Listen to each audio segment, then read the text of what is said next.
Като изключим Пазарджик, трябват ни хора. Включвайте се, трябват ни хора, правим интерактивна платформа. Примерно сега ще минем всичките видеа и стенограми, ще ги пуснем през изкуствен интелект, ще намерим абсолютно всички депутати, които са били в Народното събрание, какво са правили през цялата си история, дали са гласували с ГЕРБ, дали са гласували с ДПС. Това ще го направим електронно. Имаме много идеи, но наистина трябва ни подкрепа, трябва ни гласове. Трябва да има, че се борим за някой, не че просто слушате ни по 300 000 човека, но никой не гласува.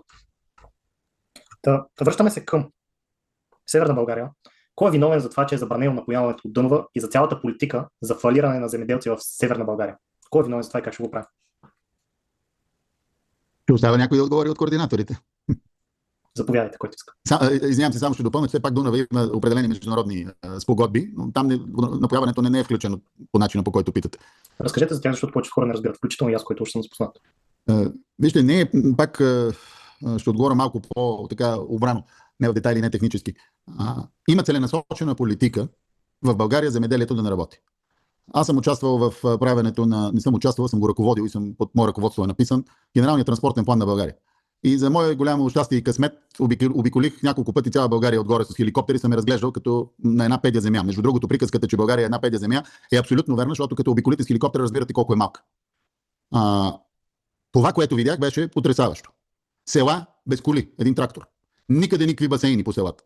Много редко тук-там е. Кошари, абсолютно занемарени. Няма животни в тях. Но най-важното, което ме питате в момента, огромни канали, магистрали, зарезани и обрасли.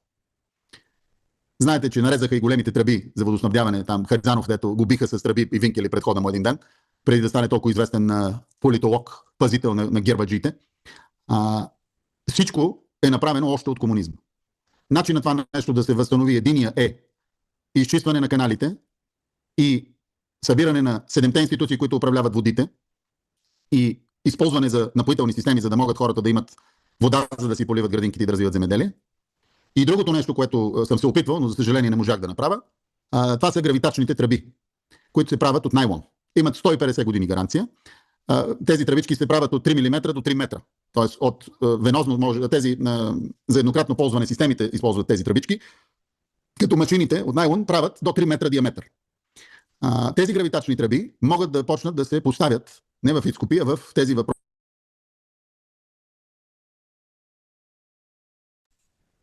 Само ли ми прекъсна? Да, прекъсна нещо. Добре, след малко ще се включим аз на това време. Тук ли се господин? Чувате ли ме? Да, заповядайте. Да, нещо ми е прекъсна компютъра за секунда. Да.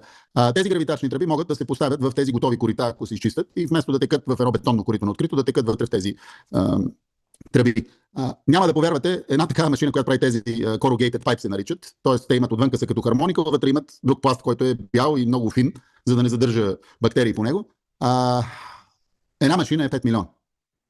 Една цяла фабрика, за да се направи повече от 30-40 милиона, не може да струва. Това е едно от държавните предприятия, което ние ще направим. Защото вместо да купуваме тръби от Турция, ще ги произвеждаме сами.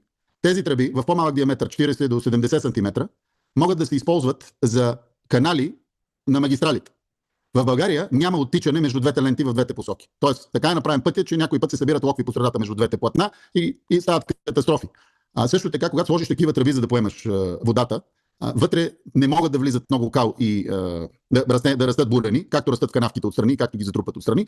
Тоест, това е един нов начин съвременен. За съжаление, в България политиците не разбират от бизнес, не разбират от производство, разбират само от разпределяне на баницата и точене и крадене. Ето ви още едно нещо, сега заради водите, за което питате, как ние смятаме да решим този проблем. Когато си разрешиме вътрешния проблем с тези неща, т.е. правете сметка колко са пътищата километри в България и колко ни трябват за напояването, когато с тази фабрика задоволиме вътрешния ни пазар и нуждите, почваме да експортираме. Но това нещо е вързано с още нещо. Суровината, найлон, идва в чували на гранули. Тези гранули се правят от нефт.